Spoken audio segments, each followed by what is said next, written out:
Ulikuwa usiku wa kawaida sana. Hakukuwa na dalili yoyote ambayo ilionyesha kwamba usiku huo ulikuwa ndio mwisho wa maisha yangu hapa duniani. Nilikuwa nimejilaza katika kitanda changu, huku njozi tofauti tofauti zikiendelea kuutesa ubongo wangu. Na ghafla ulisikika upepo wa kutisha ukiingia ndani ya chumba changu kutokea nje ya dirisha.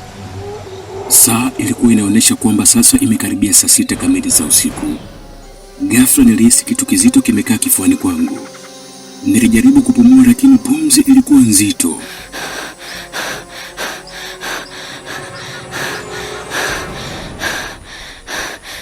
Kifua changu kilianza kubana. Mwili wangu ukawa mzito. Na hapo ndipo nikaamua kuinua mkono wangu ili kuweza kumuita mtu. Lakini hakuna mtu yoyote ambaye aliweza kunisikia katika hali ya kumuita. Na hapo ndipo hofu ikaingia moyoni mwangu kwamba sikuwa katika hali salama.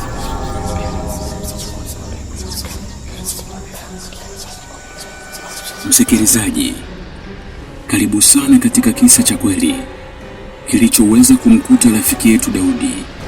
Lakini kabla ya kuendelea kusikiliza kisa hiki, tafadhali uweka komenti yako hapo chini na uniambie wewe unaitwa nani na unasikiliza kisa hiki ukiwa wapi? Tayari eh? Sasa bonyeza kitufe chenye maandishi ya subscribe na kisha like video hii. Ndiyo, natumai tayari umemaliza kufanya hivyo.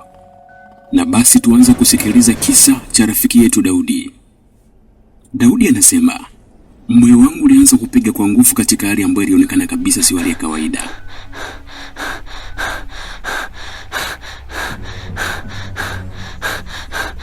Kisha mapigo yakaanza kupungua, na hiyo ilimaanisha kabisa kwamba moyo wangu ulikuwa na mpango mbaya wa kusaliti mwili wangu. Nilijaribu kupumua kwa nguvu ili kukumbusha moyo wangu kazi yake, lakini hewa ilikuwa haingii kabisa ndani yangu. Na hapo ndipo usaliti wa moyo wangu ulipoyaponza macho yangu yaliyoanza kujifunika taratibu. Na hapo ndipo muunganiko wa mawasiliano ya dunia hii ukaanza kupungua katika mwili wangu, kwa sababu ukweli ni kuwa kelele za dunia zikapotea kabisa, na masikio yangu hayakuweza kabisa kuingamua sauti yoyote ile ya ulimwengu wa kawaida. Nilikuwa nikisikia kwa mbali sana kama kuna mtu alikuwa akiniita.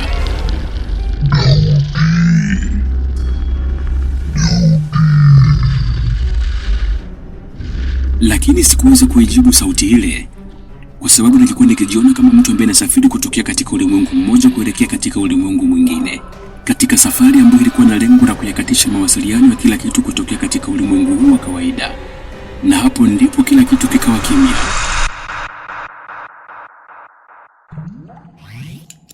Giza nene likanizunguka. Nilikuwa nimekufa. Nilipojaribu kuyafungua macho yangu, niligundua kitu cha ajabu sana.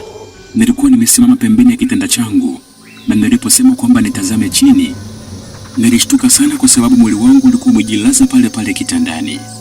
Haukuweza kusogea wala haukuwa na pumzi kabisa.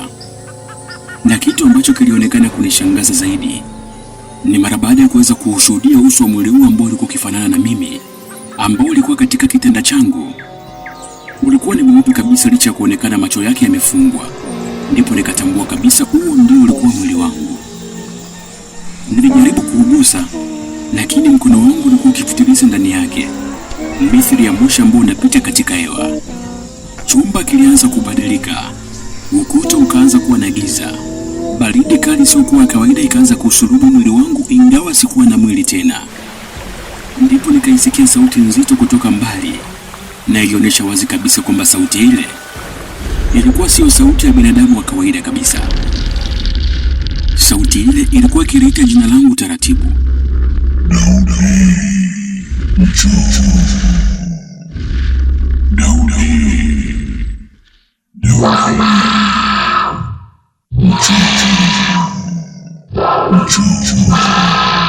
Nilihisi nguvu isiyoonekana ikinivuta, na cha ajabu sikuweza kabisa kuipinga, kwa sababu nilianza kusogea kuelekea gizani.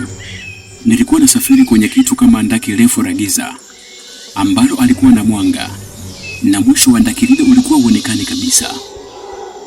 Niliposema kwamba nitazame chini, hakukuwa na ardhi kabisa, na juu hakukuwa na anga. Nilikuwa nikielea tu, lakini kadri nilivyoendelea mbele, nilianza kusikia sauti ya kilio kama cha maumivu vile.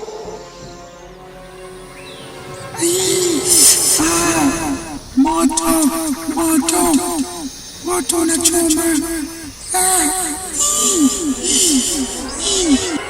Vilikuwa ni vilio vya watu wengi, vilio vya mateso. Nilihisi hofu ambayo sikuwahi kabisa kuisikia maishani mwangu. Na ghafla sasa nilitua. Nilisimama juu ya kitu kigumu. Nilipotazama mbele, niliona eneo la kutisha sana. Kulikuwa na giza jeusi zito lililokuwa limenakishiwa na moto uliokuwa ukionekana kwa mbali kwa sababu ya moshi huo mzito ambao kutokana na weusi wake ulionekana kama giza. Vivuli vya watu vilikuwa vikisogea. Sauti za maumivu zilijaa kila upande. Ndipo nikatambua katika hali ya hofu, hapa palikuwa si mahali pazuri kabisa. Moto, moto unachoma.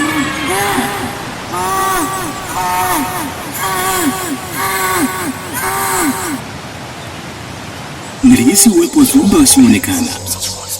Walikuwa wakinizunguka na kuendelea kunitazama kwa macho yao. Ghafla, katika hali ambayo sikuitegemea kabisa, mbele yangu kulionekana kitu kama skrini ya mwanga. Ndani yake nikayaona maisha yangu yote, makosa yangu, dhambi zangu, maneno ambayo niliwahi kuyasema, watu niliowaumiza. Hakukuwa na kitu ambacho kilikuwa kimefichika kabisa. Kila kitu kilionyeshwa wazi. Nilijaribu kufunika uso wangu kwa aibu, lakini sikuweza kujificha. Nilijua wazi kabisa kwamba hukumu ya maovu yangu ilikuwa mbele yangu, na wala sikuwa na nguvu yoyote ya kuikimbia. Kilio kilitoka ndani yangu.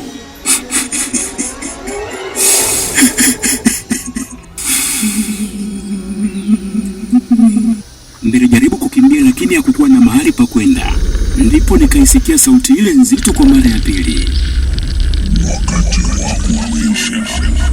Wakati wako umeisha. Nilihisi kama kuna kitu kikinikaribia kutoka gizani, kutokana na uwepo wa kutisha. Na hapo nikaamua kupiga kelele. Mungu nisaidie. Mungu nisaidie. Na ghafla mwanga mkali ukapasua giza. Sauti zote za mateso zikatoweka. Vivuli vikapotea. Nguvu ambayo ilikuwa ikinivuta ikaniachia. Nilihisi amani kali sana, sambamba na joto la upendo lisiloelezeka. Ndipo nikaisikia sauti nyingine ya upole. Rudi nyumbani. Ghafla nikahisi kama naanguka kwa kasi kutoka angani. Tukio lililokuwa likiambatana na kupotea kwa lile giza zito. Na hapo ndipo mwanga ukaichukua nafasi yake. Kisha nikajikuta nipo ndani ya chumba changu tena. Niliuona mwili wangu kitandani, na hapo kuna nguvu ilinivuta kwa kasi kuelekea katika mwili wangu. Nikaingia katika mwili wangu na pumzi ikarejea kwa nguvu.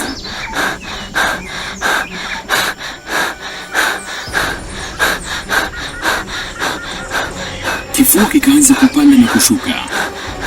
Macho yakafunguka kwa mshtuko.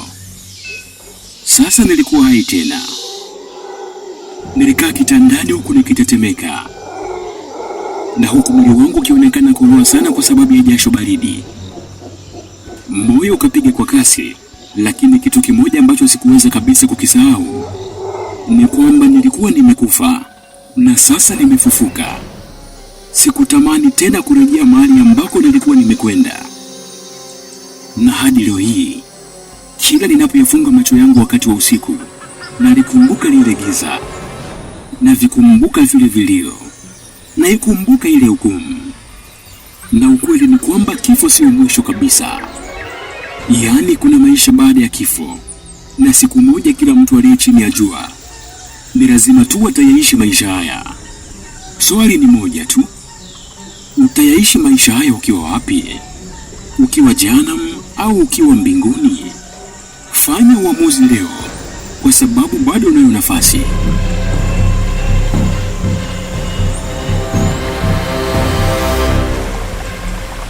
msikilizaji, hiki ni kisa cha kweli ambacho kimemkuta rafiki yetu Daudi, na mimi naitwa Pastor Jonathan Alex, na kukumbusha tena subscribe katika chaneli hii ya Siri za Kiroho, kwani usipofanya hivyo unaweza kukosa kuviona visa vingi kama hivi. Asante kwa kusikiliza kisa hiki. Shalom na kwaheri kwa sasa.